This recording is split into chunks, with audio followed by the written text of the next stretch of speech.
ngày nay một thọ video hai kỳ sựកម្មភាពធ្វើម្ហូបញ៉ាំជុំគ្នាលក្ខណៈ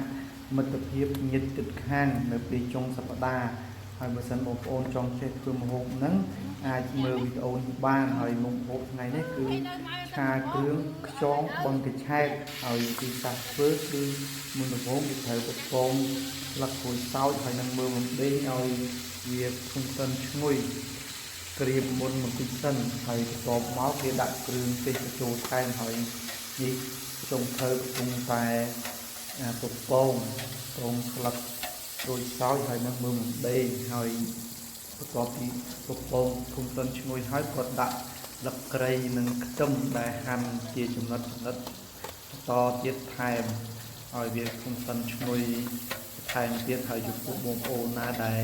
ជាមេផ្ទះចង់ចេះធ្វើម្ហូបនឹងហូបប្រចាំថ្ងៃក៏បានដែរហើយបន្ទាប់ពីពពងក្រៀមធំសិនឈ្ងុយហើយក៏ចាក់ទឹកត្រីចូលដើម្បីបង្កើនរសជាតិនិងបង្កើនក្លិនហើយបន្តមកទៀតក៏ដាក់គ្រឿងទេសចូលហើយក្នុងហ្នឹងមានគល់ត្រីដែលគេបុកឲ្យម៉ត់លាយជាមួយមើមខ្ទឹមសនិងល្មៀតហើយគាត់កូរឲ្យសព្វចូលគ្នាដើម្បីបង្កើនក្លិនថែមទៀតបើសិនបើមេផ្ទះឬក៏មេចុងភៅណាគាត់ចង់ចេះធ្វើម្ហូបហ្នឹងធ្វើញ៉ាំជុំគ្នាលក្ខណៈគ្រួសារឬក៏ធ្វើលក់ដើម្បីប្រកបអាជីវកម្មអាចមើលវីដេអូរបស់ខ្ញុំផុសនេះបានហើយខ្ញុំថតវីដេអូហ្នឹងគឺយឺតៗមួយដើម្បីឲ្យបងប្អូនហ្នឹងមើលទាន់ចំចេះចំរៀនអាចធ្វើបានហើយគាត់ថែមមានគ្រឿងទេសមានសាតេអីបញ្ចូលក្នុងហ្នឹងហើយម្ហូបហ្នឹងគឺឈ្មោះឆាគ្រឿងខ្យងបឹងកញ្ឆែតគឺមានរសជាតិឆ្ងាញ់ខុសប្លែកពីលក់តាមហាងនិងតាមផ្សារផ្សេងឬក៏តាមដងផ្លូវផ្សេងហើយបន្ទាប់ពីបំពងគ្រឿងធំក្លិនឈ្ងុយរួចរាល់អស់ហើយគាត់ចាក់ទឹកខ្ទិះដូងចូលបន្ថែមទៀតដើម្បីបង្កើនរសជាតិនិងបង្កើនក្លិនហើយទឹកខ្ទិះដូងចាក់មុនដំបូងគឺទឹកខ្ទិះដូងលើកទី1ដើម្បីឲ្យវាចូលជាតិសមហើយបងប្អូនអាចបន្ថែមទៀតគឺទឹកដោះគោឆៅឬក៏ទឹកដោះគោខាប់អាចចូលថែមតិចទៀតដើម្បីឲ្យរសជាតិបង្កើនរឹតតែឆ្ងាញ់បន្ថែមទៀតបន្ទាប់ពីកូរធំក្លិនឈ្ងុយរួចរាល់អស់ម្ដងទៀតហើយបាទគាត់បន្ថែមគ្រឿងក្នុងនោះមាន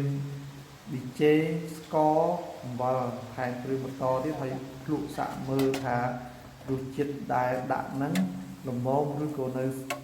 ទើរឬក៏លើសអញ្ចឹងបើលើសយើងថែមទឹកបន្តិចទៅដើម្បីកុំឲ្យវាលើសពេកហើយបើស្ទើរយើងថែមគ្រឿងនឹងបញ្ចូលថែមទៀតដើម្បីឲ្យវារសជាតិទៅឆ្ងាញ់ហើយបងប្អូនអាចចង់ចេះចង់រៀនមើលវីដេអូហ្នឹងទៅខ្ញុំថតយឺតៗទេ